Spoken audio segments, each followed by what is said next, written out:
John, hello. Hey man, how's it going? How's it going? It's going well. How you doing? I'm doing well. Thanks so much for taking the time. I really appreciate it. Oh man, thanks for jumping on the call. Looking forward to hearing more of your thoughts on all this. Yeah, no, it's kind of like one of those things where almost like Bitcoin, right? Like where you first start to try to understand it, all you're looking for is someone to kind of have conversations about it with. And this kind of rabbit hole of how does Bitcoin and philosophy and kind of religion and worldviews intertwine is something that's just been burning and inside of me, and I figured I'd kind of start to put pen to paper, and so that's what I attempted to do, and actually have a whole bunch more topics to explore kind of further down this rabbit hole, but it's a start. Yeah, well, what I've realized after pretty much doing the same recently, and when I published that piece in December, Yeah, so many new like little lines or paths open up, and you're like, God damn it, now I got to write about that, and God damn it, now I got to write about that, and there's so much that opens up, and simultaneously, like you're trying to get your thoughts clear, and that's part of the reason why we have these conversations. And it's somewhat of a painstaking process, but it's so rewarding because when those insights come and you really you flesh them out in a way that really has like a concreteness to it, it acts as a like another brick in the whatever structure you're building. And so it's somewhat addictive in that sort of way, but it's a slow and meandering process. addictive is the right word. Completely agree. By the way, how do I pronounce your first name? It's Rowais. Rowais. Okay. Yeah, Yeah. So I mean, I enjoyed your article, and I think what seems to be interesting to me is, as you say, I mean, I started this whole podcast because of that necessity to speak to people about the all-consuming thoughts I was having about Bitcoin, and in rapid succession, those have developed into far more than just economics and money and the history of money and that kind of stuff. And it seems to be that's the case for a lot of us. And I think that's part of the reason why many of us have been thinking and writing about these topics and issues. And what I find yeah, funny about them is, whether it's at conferences or on these calls that I do with people, whether they're private or on the podcast, we'll both, either I or they or both of us will drop these sort of really far out notions about these connections we're seeing between these previously thought to be disparate domains of yeah, wisdom or spirituality or philosophy, and bringing them together. And just the um like how unshocking it is when we have these conversations. And I'll put forward some of these what seem to be very far out ideas, and the person I'm speaking to is usually kind of like, yeah, I've been thinking about the same thing. I've been trying to sort that out of my mind. And so I think there's something here. And I think so we too. we may not we I don't think we may never get to fully grasp it, right? I mean, if we're dealing with such topics of the utmost significance, perhaps it's forever, the journey is forever a part of it, and we will never grasp fully. But it seems like a very worthwhile pursuit to at least try to get more clarity or get a better grip on what it is we're trying to grasp. Yeah, yeah, I'm completely with you. I think on the notion that you know a lot of people are going through this.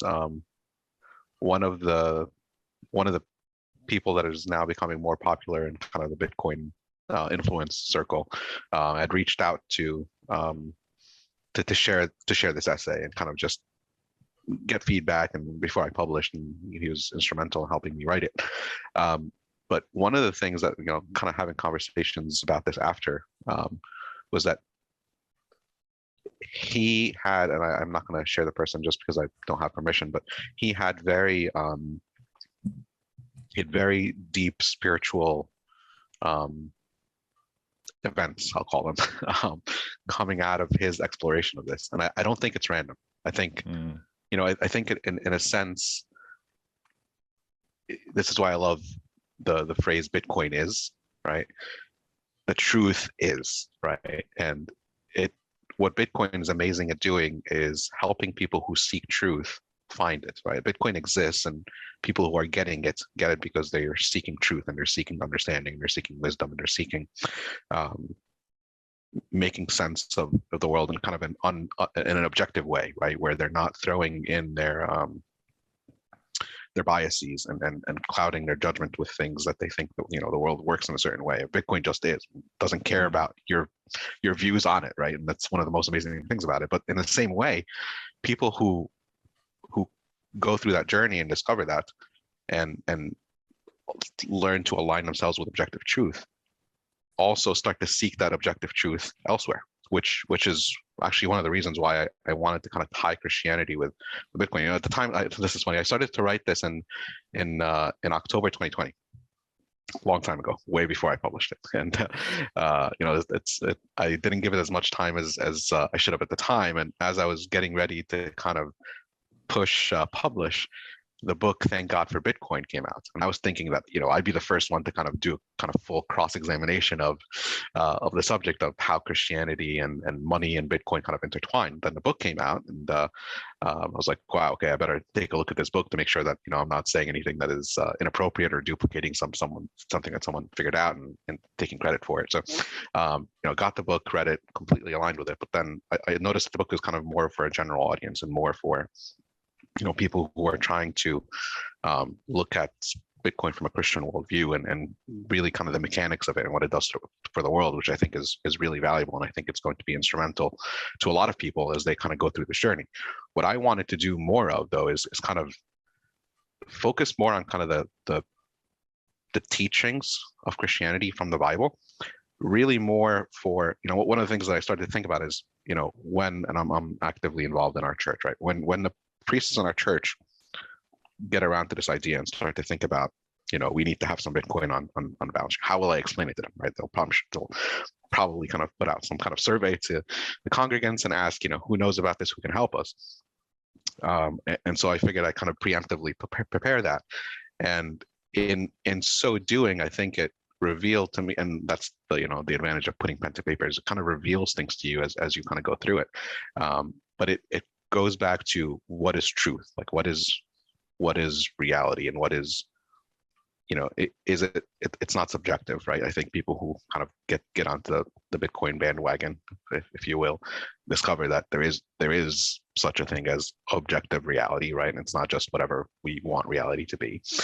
And so if that's the case, how does that tie into religion? How does that tie into, Christian faith? And a lot of what was published at the time when I started to write, like if you just Googled, Bitcoin and Christianity or Bitcoin and the Bible, a lot of it is kind of this, mainstream economist view of, the nonsense that, we hear about Bitcoin every day. And it's unfortunate, but it's kind of a shallow understanding of the subject. And it's, it just mirrors kind of the low time preference of society in general, where no one is willing to like really dig in and do the work. And that's one of the things that inspired me.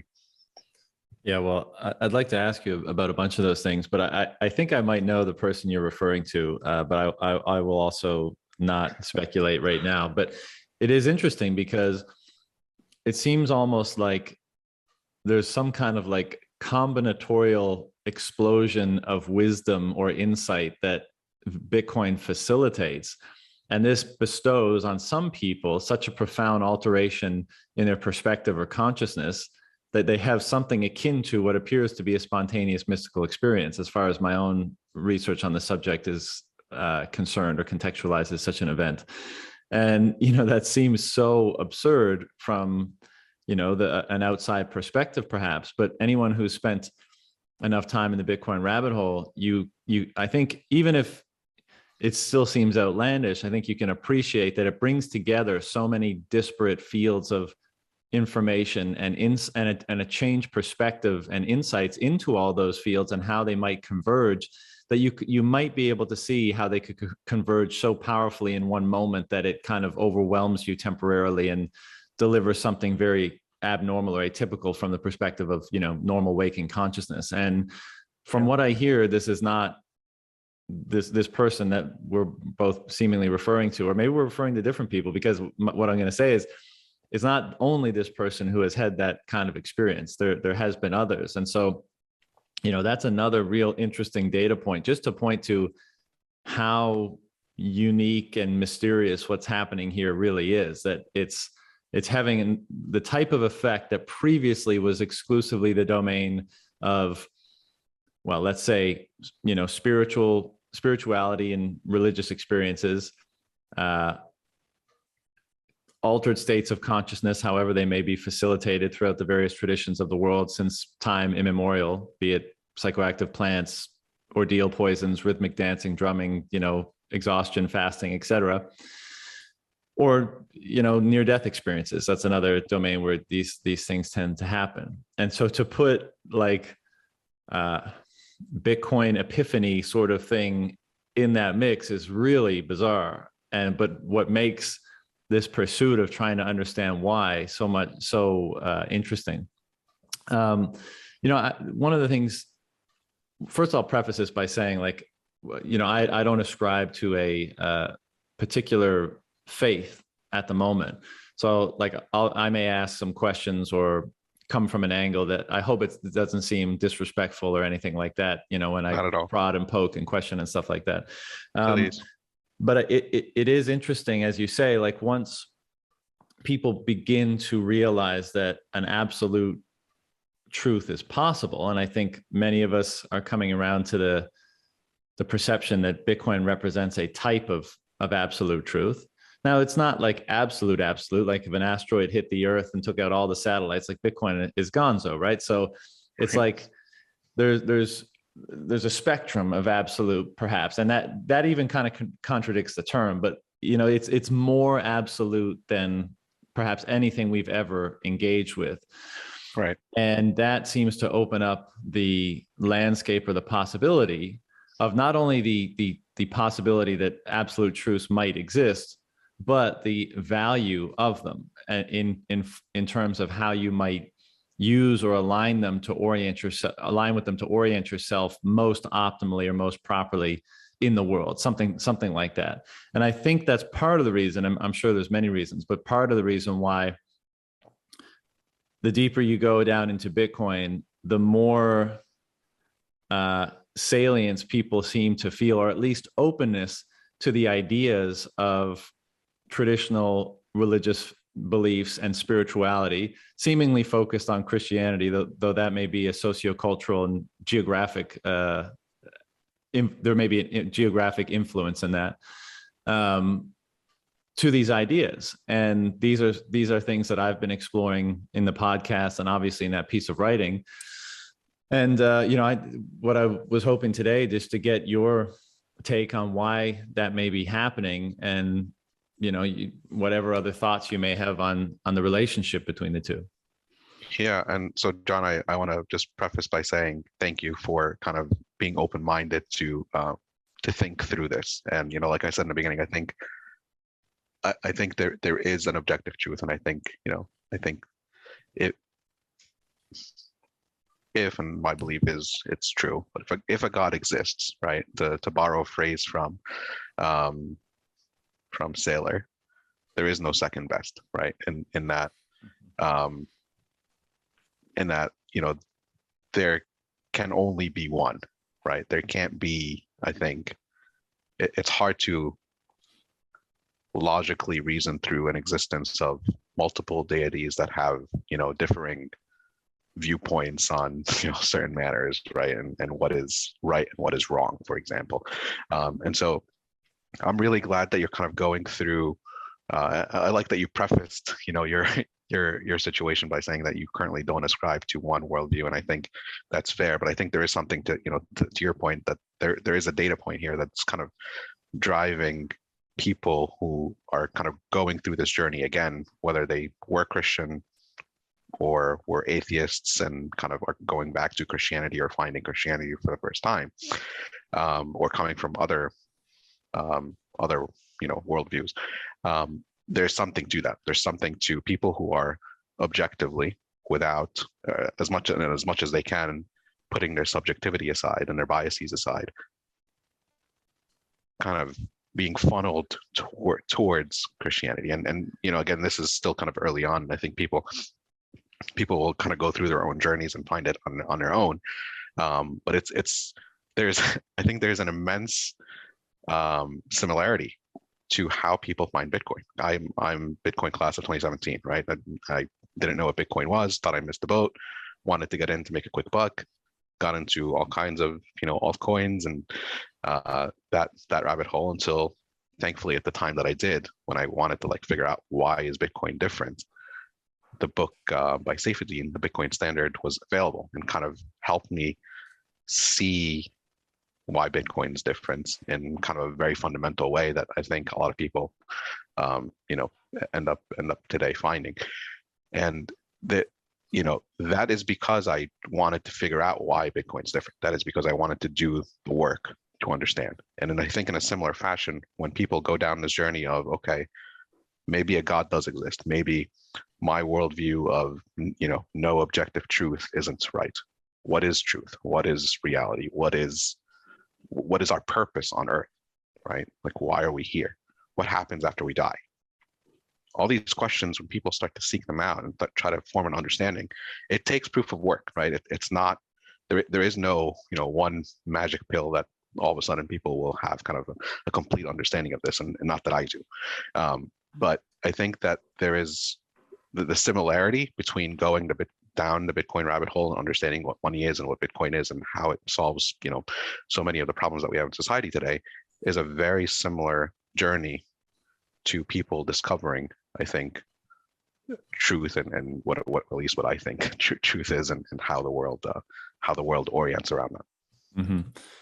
I want to ask you, 'cause I think one of the things that's important to recognize as well is that this phenomenon, if it actually is happening and we're not just kind of creating it by our own selection bias, Right.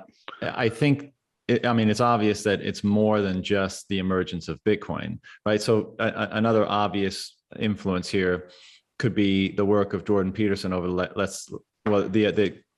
his work over a lifetime, but his emergence in the culture over the last 5 years or so.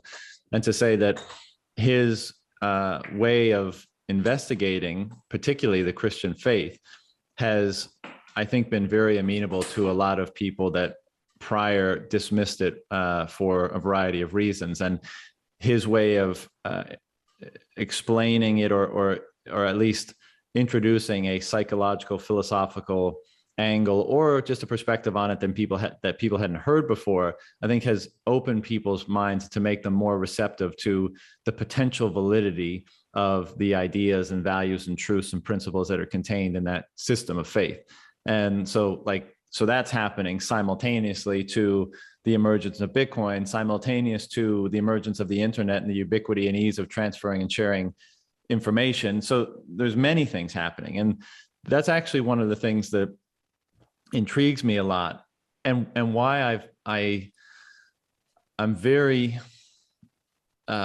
hesitant to conclude on anything right now, because I think it's a pretty easy case to make that we're at a time of like very great change on a lot of different on a lot of different planes, and one obvious one is that the world, we have the ancient world in which, in different places and times, all of these different systems of spirituality emerged, and then many of them kind of coalesced into major ones in each different region. And now we have a globalized world, globally connected, instantaneously connected, with access to all of these faiths. And that, in conjunction with perhaps the modern nation state, the size of the state, the fiat system, all this kind of stuff, has landed us in this place where seemingly we're doing away with religion. That's been the critique of Nietzsche and many, since the Enlightenment, let's say. And I guess what I'm trying to say is, I think what's emerging for the first time is a global type of consciousness, and a consciousness where we're aware of the entirety of the world and the entirety of the world's peoples and beliefs and history and all of that kind of stuff. And so how is that impacting our relationship to those things, those truths, those unseeable values and principles, for example? And I would say probably a lot. And that's why this reshuffling and reframing is taking place, and also why these pursuits are so important, because I make the case in the piece that I wrote that it's such an arrogant position to take that, like, the default intellectual position today is, ha ha, I can't believe you would ascribe to something so naive and silly as a traditional religious faith. And that gets cheered and clapped as you being some sort of like objective, highly rational, highly logical person. It's absurd. I mean, it's the thing it displays more than anything is arrogance and hubris and a failure to investigate these things properly. There's my perspective is that there's a tremendous amount of wisdom in many of them. There's an unavoidable reason why they've been central to every civilization that's ever existed on Earth. And we shouldn't so carelessly dismiss them because we think, for whatever reason, maybe our mastery of the material world, let's say, that there's no longer any value in the wisdom, in those pursuits, in that religious enterprise. And I think by and large, you could make a strong case that some of the, negative aspects of, broadly speaking, the global culture today is we've lost the connection, or we've lost the respect for the wisdom and the truth contained in some of those, in those systems, or in the very enterprise itself, and the formalization of that enterprise into, formal face, let's say. And I'll clue up this little rant by saying this. I often use the term throwing the baby out with the bathwater, because it's obvious that institutions which are comprised of people are corruptible, because those people are corruptible. But I think it's a mistake to say because the institutions have done wrong, because the institutions have been corrupted or corruptible, that the entire thing needs to be thrown out. And so what I think we're at is a stage in history where we have available to us all of those different systems, and a lot of the history and the knowledge and the material information about so much. And then we have introduced in this phenomenon of Bitcoin, this seemingly quasi-absolute truth, but that's causing a reorientation of both us as individuals and our perspective and our systems of value, as well as how we interact in the world, economically speaking, and how we exchange value. And so I think it may be the case that something fairly novel is emerging here.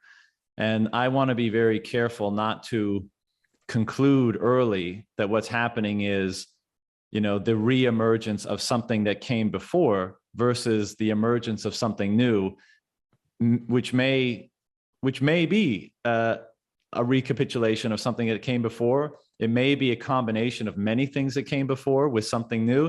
So this is my pursuit, is trying to determine what's going on, basically. Yeah.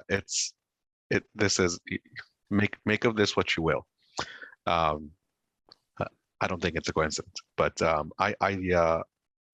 I studied biology in college, and one of the elective courses that I took was a history class on the Reformation. And about 3 days ago, so Monday or Tuesday, I'm going through some old things, and I pulled up my class notes and started to kind of just dig through them, just because I kind of enjoyed learning about the topic and just seeing what happened. And again, I don't think this is a coincidence, but make of it what you will. The very first section, which I ended up randomly from a box of old notes going through, was kind of the period of time in the Dark Ages and the Age of Enlightenment that led to the Reformation. And it's just like you said, the time period where the world was at the time was very people like to exercise power over other people, and any human man-made entity, group of people, structure tends to be corruptible towards that, until Bitcoin came around. And so the Catholic Church at the time kind of ruled with an iron fist, and it was one and the same with the government. And so things like Galileo proposing that the Earth was in fact not at the center of the universe and the sun didn't rotate around the Earth. While that was true, while that was scientifically valid, he was ridiculed, he was threatened, he was placed under house arrest. And so you start to form, like, so the existing structure of the world at the time, the ruling class, if you will, the church being a big part of that, lost credibility, and the institution of the church lost credibility. And then you get to the French Revolution, and how, one of the interesting facts that I kind of read through is that the highest death rate per capita during the French Revolution was that of the Catholic priests. And so people were tired of it, right? People were moving away from authority and autocratic behavior.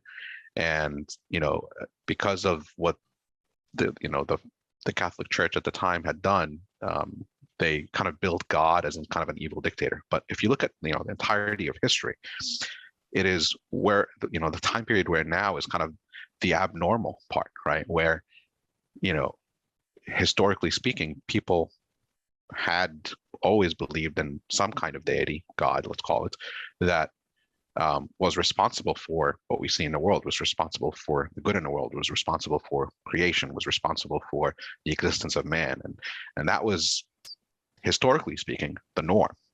But then we get to this point in history where the pendulum swings so far away, where all of a sudden everything that is associated with... You back? I'm here. Okay. You hear me? Okay. Yeah, I just... Where did I get cut off? Like 10 seconds ago. Okay. Yeah. So it's talking about the pendulum, right? Where the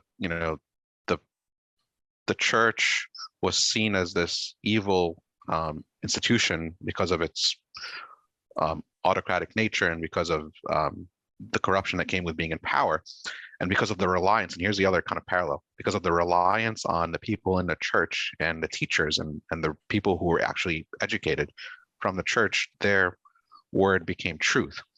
And when you have kind of a loss in the ability to verify for yourself, and you have to trust an authority, and that authority being corruptible, they're able to act out of evil. And so the entire worldview at the time had God kind of as an evil dictator, out of, people ruled out of fear, and that included the church. And so that, you go through that history, and the Catholic Church was completely rejected, right? And Christianity along with it. And exactly what you said, it's throwing the baby out with the bathwater.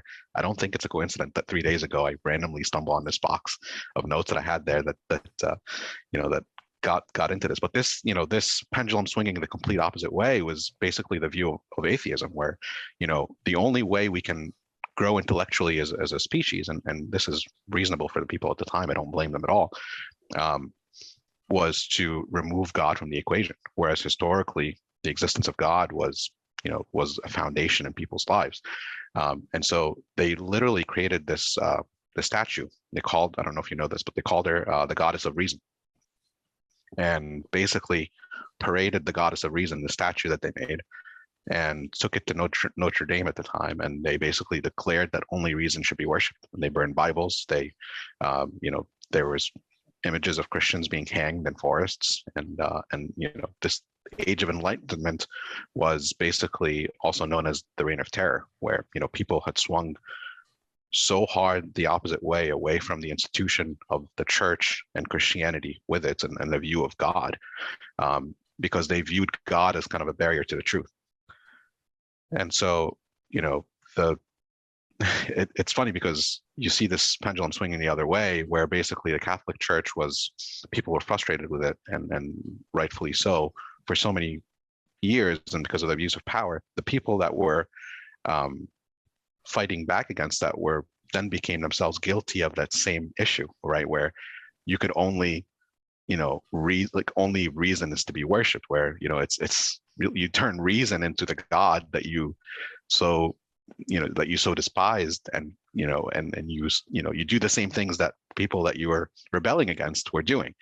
And so I think what you're describing now, and what you just described, was basically this pendulum swinging back, where let's land it in the center here, and let's make sure that we don't repeat the history of the past, and move away from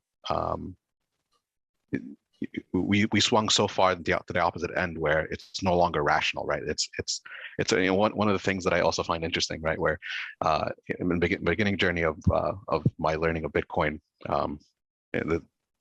I listened to the Pompliano podcast for a while, and a lot of times at the end he would ask his listeners if they believe in the existence of aliens. And I think like 9 out of 10 people would say yes. And I think it's rational to think, and most people's argument is, in the known universe and the not known universe, like what are the odds that we're the only life form that exists, and that this is the only planet that exists. For every grain of sand on Earth, there's 10,000 stars. And so the possibility of existence of life forms outside of planet Earth, outside of the Milky Way, is it's preposterous to think. You back? I'm here. Okay. I don't know what's going on, if it's you or it's me, but you were saying it's preposterous to think. Yeah, it's preposterous to think that in all of the existing universe that we're the only life form, and people are much more willing to think that now. But as soon as you kind of throw out the idea of, hey, maybe we can't comprehend through our senses what this living being that exists outside of our known universe is, and you call that God, and all of a sudden you're the illogical person that that doesn't see reality and can't objectively view things. And I think there's danger in that, right? I think that we've gone so far the opposite end of the extreme, where we've just completely removed God, and that that in itself becomes a religion and becomes a restricting worldview to kind of explain why we're here and what does that mean for us. Yeah. Well, I think that's a valid point. And I think it may be the case that, and I make this case in the piece of writing that I put out, you're always going to have something that you might as well deem a God, in that it most orients your behavior. And so to me, the religious enterprise is trying to determine what the best thing to have orient your behavior is. Now, if you ascribe to a traditional faith, perhaps you believe that question has already been answered, and you say, we know the belief or the entity that we should most subordinate ourselves to, and that's what you do when you orient yourselves by something. If you say, the principle that I'm going to most orient myself by is love, it means you choose to defer, in any situation, you refer to that principle in order to determine your action. So in that way, you're subordinating yourself to it. And so I think that that would be the claim of perhaps traditional religious beliefs. And I think the reason why I say everyone has a God, even if they don't admit it, is because there's something that they're referring their behavior to in order to act at all. You need to, right? And a lot of time, maybe this will be unconscious, but even those people that, as you say, would completely reject the idea that they subordinate themselves to a higher power of any kind. But there's something internally happening where you're saying, when confronted by any situation in life by which you desire to, or which compels your action, you're referring to something internally and how to determine your action. And right. That's why I think, or I agree with you, that even if you say you don't have a religion, you probably have one. Now, is it actually reason, or is it like some sort of egotism, or is it the state? Like, I think the problem with doing away with the pursuit and the enterprise of, broadly speaking, religion, which a lot of people in the world today would probably think is a good thing, is you avoid contending with and confronting the most important thing to confront. And the right. downside of that is, as I think history shows, and as we're still learning today, is very dangerous, because then you're well, if you ignore the most important thing, then logically speaking, bad things are going to happen. And even for those people that, I don't even find it very rational, because like, if you say like logic and reason is paramount, okay, well, what are the limits of logic and reason? Where do they wind up? If you're, if you engage that fully, like where does it end? And, I make this assertion at the beginning of my piece, but I think the religious enterprise is basically just an extension of logic and reason. It's just another domain of inquiry that people are pursuing. It's not the same as geometry. It's not the same as measuring things in the physical world, but it's still attempting to establish a relationship between oneself and something important, something of value. And it's trying to determine how best to mediate or establish that relationship. Seems very logical to me, and the point that I often make, and you can tell me how you feel about this, but to me, it seems very logical to say, okay, because a lot of these types will often say the best way to determine a morality is very kind of like biological. You act, you observe the consequences and outcomes of action, and you do that over a long enough period of time, and you're able to discern which actions lead to the quote unquote better outcomes. And maybe you say the best outcomes are the ones that are optimized for both the balance of individual and collective harmonies or flourishing, something like that. And my rebuttal to that is always, well, why do you think those behaviors and the principles and values that animate them or like inspire them lead to the best outcomes? What does that say about the structure of, the unseen structure that you're acting within? And to me, so if to oversimplify this for the sake of discussion, but if we broadly say, love and a recognition of the, the divinity of the other, other human beings is one of the best values to be oriented by because of what it leads to in terms of success for individual and collective. What does that say about the very structure of the world that fostered the development of the consciousness that is even able to perceive that value and principle? And to me, it's almost unavoidable that you would have to admit that it is what implanted that in you such that you could conform or align to it in that way. And what do we want to call that force? I'm happy if people want to call it God and then dig into how they might understand it better. But it seems very logical and rational and reasonable to me. So I don't think that reason and faith or spirituality are mutually exclusive. I guess the question that I want to put to you, because you were discussing about how the institutions, or we were both discussing how the institutions can become corrupted and then that causes problems. Are the institutions required? I know this is like an age-old question in religious faith, and as part of the Reformation and in many different religious traditions. But to me, and there's a great analog here in Bitcoin, right? Because to me, it's the institutions that end up corrupting the relationship, that end up inserting themselves in what should be a direct relationship of between the individual and the ultimate value, whether we're talking about Bitcoin or whether we're talking about something more fundamental.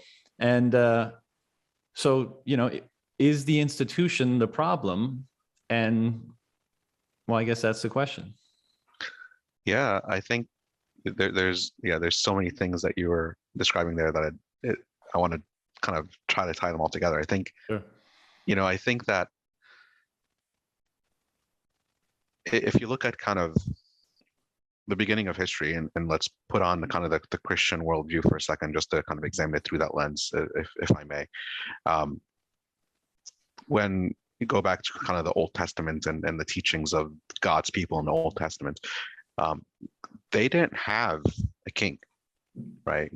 God never kind of instilled a structure where a certain group of people would be in charge of the rest. It was actually the people, the people of Israel, God's chosen people. It was them that complained and said, "Hey, all these." First, they asked for judges, and I don't know if you're familiar with kind of the history of the Old Testament, but they were God chose Abraham, going back to the beginning of it. God chose Abraham and said, I will, if you follow me, I will make your children like the stars in the sky and the sand of the earth. Here's what you have to do to follow me. Took him out of his home ground and took him to a land that he showed him and said, I will bless you for following me and for trusting in me. And Abraham's descendants were then God's people, and so they fast forward through history, they become slaves in Egypt, and God frees them from slavery, and then they're kind of out roaming the desert looking for the promised land that God promised them, and they had no authority, right? Moses was their bridge between God and them, and God gave them rules, right? The Ten Commandments are kind of rules, but there was no ruler. Right. If you think there's a parallel there, I think to Bitcoin, where there's rules. Here's what you should do. Here's what you shouldn't do. And none of it was, was outrageous. They mostly knew and practiced those rules to begin with. But there was rules with no rulers. And it wasn't, until fast forward through history again, it wasn't until, a couple of generations later that they first asked for judges. They're like, we need someone to judge among us and who's right and who's wrong in certain situations. So they first asked for judges, and then they said, well, all these other great peoples of the earth have kingdoms and they have kings, and so give us a king. And so it wasn't, if you follow the Christian story here, it wasn't God that instituted an institution for people to rule over them. It was the people's choice to pick for themselves an authority that would then rule, and kind of the rest of the history. But I think to your point, on kind of what the experiences that humans have, I think call it God, like a deity, the force, is best experienced. And I don't think it's outside of the realm of logic to say that even though we can't put numbers and measures on it, that we can't experience the goodness that's in the world. And that can come in many different forms, right? That can come in kind of the pure experiences of mystical experiences, as you call them. That can come in just observing nature, right? There's the worldview that, as you're looking through the world and looking at all the different species of plants and animals, and the fact that, so much of our DNA is shared amongst so many different creatures. And you could think, okay, this could have happened over time, slowly, etc. Or you can think that there is intelligence behind this, and the patterns that repeat throughout is actually a sign of intelligence. And to dismiss one worldview based on, saying that I can't observe it, therefore it can't exist, is illogical, as you said. And I think it comes out of, it's almost egotistical, right? To say that if I can't observe something, that it doesn't exist. I mean, can you imagine if we had that view on let's say bacteria or microbes? If we can't observe them, they can't exist, right? Like it doesn't reason well. And so we come back to the point of, historically speaking, the default worldview, for whatever the reason was, and I think it's a little bit of a chicken or the egg of what came first. Like, did human beings over time, did they create religion as a way, like you said, to kind of instill the highest form of morality and values across the generations, and to kind of keep people from destroying each other? Or did humans believe in the existence of God because they knew God existed, and therefore all the values that follow came from that? I think it's a little bit of chicken or the egg. And I think that if you look at outside of, there's this, I'm trying to find it. There's this video of this random viral video that came across my Twitter feed a few months ago, where there's an animal, I think it was an elephant, who is kind of just roaming around. I think it was in a zoo somewhere, and he sees a turtle that's upside down. It's kind of on its back, and it's flailing its arms and legs and not sure what to do. And the elephant doesn't benefit at all from helping the poor little turtle, but it was standing there observing it and flips it over, right? And, turtles and elephants aren't the same species. There's no,